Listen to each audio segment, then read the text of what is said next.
There was a time when Vijay Mallya looked like the perfect modern Indian tycoon. Brewers, airlines, Formula One, cricket, private jets, and lavish parties. The whole thing had a slogan, the king of good times. And that was the magic of Mallya. He didn't just sell products, he sold a mood, a lifestyle, and a promise that success should be loud, visible, and glamorous. Then the good times stopped. The airline collapsed, employees went unpaid, planes were grounded, and banks came looking for their money. And the man who built one of India's most famous consumer empires became one of its most famous debtors.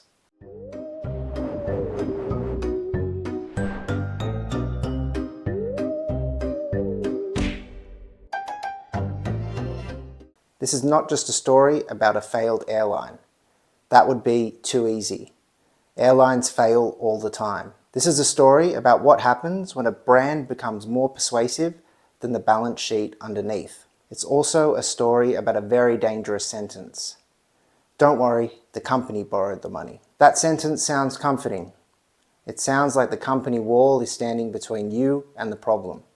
But sometimes, hidden in the documents, there's another sentence. If the company doesn't pay, then you pay. If you're new here, I'm Tristan, and this is Professor Punch. We're a team of entrepreneurs and legal professionals. For years, we've helped train staff and advisors around family offices and high net worth individuals. And Mallya is a perfect case study because for a long time, everything about the story looked like winning. He had inherited a serious business platform. Then he made it louder, sexier, and more visible than anyone else could have. Vijay Mallya was born into an Indian business dynasty. His father, Vijay Mallya, had built United Breweries, and he had built it into a major Indian business group. When his father died in 1983, Vijay Mallya was still young, but he inherited control of a serious going concern. Mallya's great gift was that he understood how to turn a product into a personality. Kingfisher wasn't just a beer brand. Kingfisher became an attitude. The brand moved beyond the bottle. It became beaches, calendars, music, sport, nightlife, and aspiration. It was India opening up, a younger consumer class, a more confident country, and Mallya stood right in the middle of it. He was not trying to be invisible, certainly. He became part of the marketing, an Indian Richard Branson type, with a smile that said, "This is what success looks like." And for a while, it worked beautifully. In consumer business, mythology can be valuable. A boring owner can sell a good product, but a glamorous owner can make the product feel like a ticket to another world. That was Mallya's power. He made the brand feel larger than the company. And when that happens, people don't just buy the product, they buy the story. By the 2000s, Mallya had become one of India's most visible businessmen. He was attached to liquor, sport, glamour, aviation, and international attention. He didn't appear as a cautious industrialist, certainly. This was a man building a personal kingdom. There was United Breweries, there was United Spirits, there was the Kingfisher brand, there was cricket, there was the Force India Formula One team, and then came the idea that would define the rest of our story, an airline. Not a small, quiet airline, not a cheap, brutally efficient airline, not an airline built around discipline and cost control. A Kingfisher airline, a flying extension of the brand. Kingfisher Airlines began commercial operations in 2005. The idea was seductive. Take the Kingfisher lifestyle and put it in the sky. Turn flying into hospitality. Make the aircraft feel like the brand, grown wings. And in the beginning, people noticed. The airline was marketed as premium, stylish, and passenger-friendly. It wanted to be different. It wanted to be glamorous. It wanted to make flying feel like part of the good life. From a marketing perspective, it made sense. The brand and founder were already famous, and India's aviation market was growing. A rising middle class wanted to fly, so the timing looked perfect. But aviation is a cruel business, and every business needs operating discipline, especially startup airlines. The big turn came in 2007. Mallya moved on Air Deccan, India's famous low-cost carrier, founded by Captain G.R. Gopinath. Air Deccan had changed Indian aviation by making flying accessible to ordinary people. It was rougher, cheaper, and more democratic than Kingfisher. On paper, the logic was clear. Kingfisher had a premium brand. Air Deccan had scale, routes, passengers, and access to the low-cost side of the market. Put them together, and you can imagine a national aviation machine. But this is where business stories become dangerous, because the strategic story can sound brilliant, and the acquisition story can sound brilliant, and the integration can still be poison. Reuters later described the Air Deccan acquisition as a deal that saved the struggling low-cost carrier, but over-leveraged Kingfisher. That sentence is doing a lot of work. Saved one problem, created another. The deal pulled Kingfisher deeper into a business model conflict. Was it a luxury airline? Or was it a low-cost airline? Or was it both? Could it even be both? Without confusing the cost base, the brand, and the financial structure. If you understand what you're really buying, the acquisition becomes a transmission belt for risk. Air Deccan gave Kingfisher reach. But reach is not the same as profit. It gave market share, but market share isn't the same as liquidity, and it gave scale. But scale can magnify loss as easily as it magnifies success. By 2008, Kingfisher had also begun international operations, including a direct London route.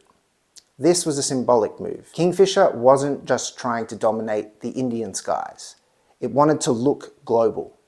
And again, the story was attractive. A premium Indian airline, an Indian consumer brand stepping onto the world stage, a founder whose personal image matched the ambition. It all photographed very well. But photographs don't pay aircraft leases, and international aviation doesn't forgive weak capital structures. The cost base was getting heavier, the world was getting more hostile, and Kingfisher was moving into the storm. In 2008, the global financial crisis hit. Fuel prices were volatile. Capital became nervous. Indian aviation was brutally competitive. And Kingfisher was carrying a structure that required an ideal capital environment just to keep working. That's the problem with ambitious expansion. When the machine is built on confidence, confidence has to stay alive. Banks have to keep believing. Suppliers have to keep extending credit. And employees have to keep waiting to get paid. Regulators, they have to keep trusting the revival plan. For a while, the show can continue. The planes may still fly, the brand may still look alive, and the founder may still appear in public as if the empire is intact. But behind the scenes, the file changes. By 2011 and 2012, Kingfisher was in deep trouble. Flights were cancelled, aircraft were grounded, salaries were delayed, and employees protested. The airline was no longer just a glamorous brand under pressure. It was becoming a legal and operational crisis. Mallya said he was committed to keeping the airline going. He blamed, among other things, frozen bank accounts and pressure from tax authorities. From his side, the story was one of a business trying to survive a liquidity crisis. From the creditor side, the story looked different, and that's important. Every business collapse has competing stories. The founder has one, the bank has one, the regulator has one, and the employees have one. It's the documents that often decide which story has power. Mallya had also given personal guarantees, connected to Kingfisher's borrowing. The lenders could pursue him personally if Kingfisher didn't repay. Reuters reported that a 2017 Indian judgment worth more than £1 billion, yes, billion with a B, against Mallya because he had guaranteed Kingfisher Airlines debt, personally. That judgment was later registered in Britain and led to the UK bankruptcy order. If the company doesn't pay, the person pays. That is the moment the company wall starts to disappear. The creditor isn't only looking at the airline anymore, it's looking at the man behind the airline. By October 2012, the situation had reached the point where India's aviation regulator suspended Kingfisher's license. The airline had already stopped flying earlier that month, after employee unrest. The regulator said Kingfisher had failed to address operational concerns. An airline without a license is not really an airline. It may have a brand, it may have aircraft, it may have officers, uniforms, and disgruntled employees, but it no longer has the legal permission to operate. Some businesses don't just depend on customers. They depend on licenses, approvals, banking access, payment rails, platforms, and regulatory trust. Lose those, and the business can become a shell very, very quickly. In March 2016, Mallya left India for the UK. By then, the banks were pressing hard. The Kingfisher debt story had become political. Mallya said he had not fled, and he denied any wrongdoing. But the optics were devastating. This is the problem with leaving after the collapse. Even if you have explanations, people remember the direction of travel. The employees were still very angry. The banks were still chasing. The public saw a man associated with private luxury and public unpaid debt. And once a founder becomes a symbol, the legal story becomes harder to separate from the moral story. Mallya was no longer only a businessman defending himself. He was now a national example, a shorthand for debt, privilege, and escape. The Indian authorities sought his extradition. In the UK, litigation followed. Extradition proceedings, bankruptcy proceedings, arguments over recoveries, debts, guarantees, and enforcement. The banks obtained an Indian judgment connected to the Kingfisher debt, which was later recognised in the UK. In 2021, London's High Court made a bankruptcy order against Mallya. He challenged the order. The fight continued. In 2025, he lost an appeal against that UK bankruptcy order. The debt issue was still alive more than a decade after Kingfisher stopped flying.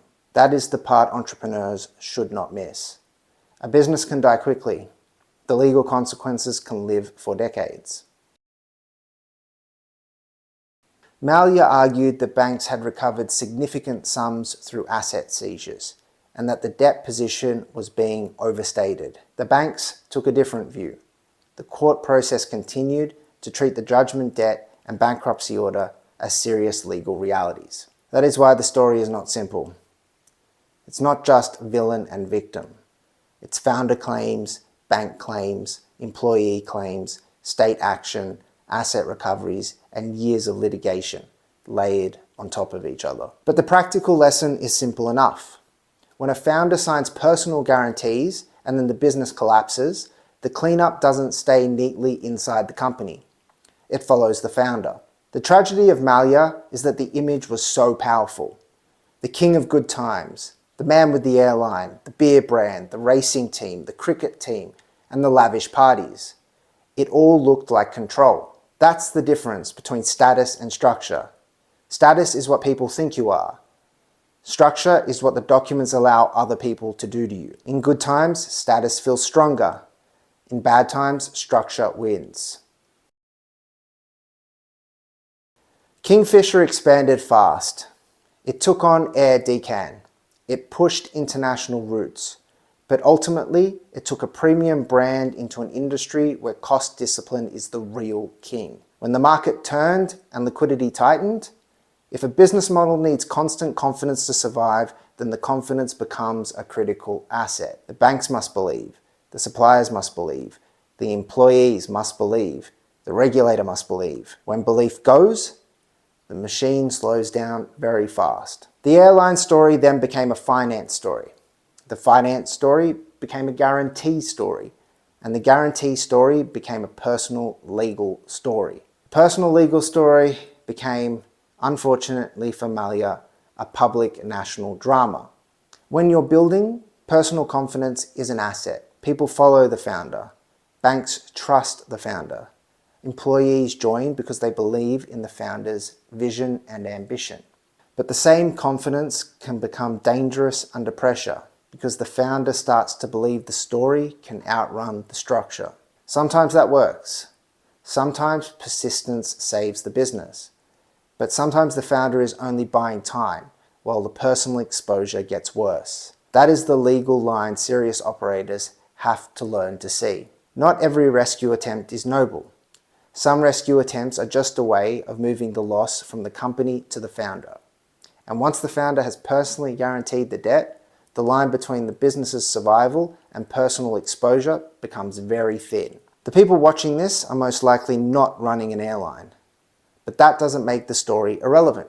Online founders sign guarantees for leases, merchant accounts, credit lines, software contracts, chargebacks, payment processes, supplier obligations, and business debt all the time. They pledge personal credit because it's faster. They sign standard forms because the deal needs to close. They accept founder liability personally because the bank asks for it. They mix company risk with personal assets because nobody taught them what to look for. And in the good times, none of this feels dramatic. Revenue's coming in, the brand's growing, the team's expanding, the founder feels in control, and then something turns. That is why Professor Punch exists. Ambition without legal intelligence can turn a business problem into a personal catastrophe. Understand what to look for. Know when the company's risk becomes your risk. Know when the document crosses the company wall. Know when confidence is masking a liquidity problem. Know when the brand is stronger than the balance sheet. If you remember nothing else from this story, remember 3 questions. First, if the company can't pay, who else can the creditor reach? Second, have I personally guaranteed, pledged, indemnified, or promised anything that lets the risk follow me outside of the company? Thirdly, is the business actually liquid and durable, or is the brand making the structure look stronger than it is? Those questions sound simple, but they're not beginner questions. They're owner questions. They separate the person who is merely operating a business from the person who understands the legal structure underneath it. The Kingfisher airline didn't fall out of the sky. It fell through a chain of decisions. And that's why Mallya's story belongs in this series. It's not just a business failure. It's a story about the gap between image and enforceable reality. The brand said good times. The documents said repayment. And when those two collided, the documents won. If this episode made you think about your own business, good. That's the point. Most entrepreneurs don't have a legal structure problem because they're careless. They have one because nobody taught them what to look for. The first step is not necessarily to hire yet another lawyer or another advisor.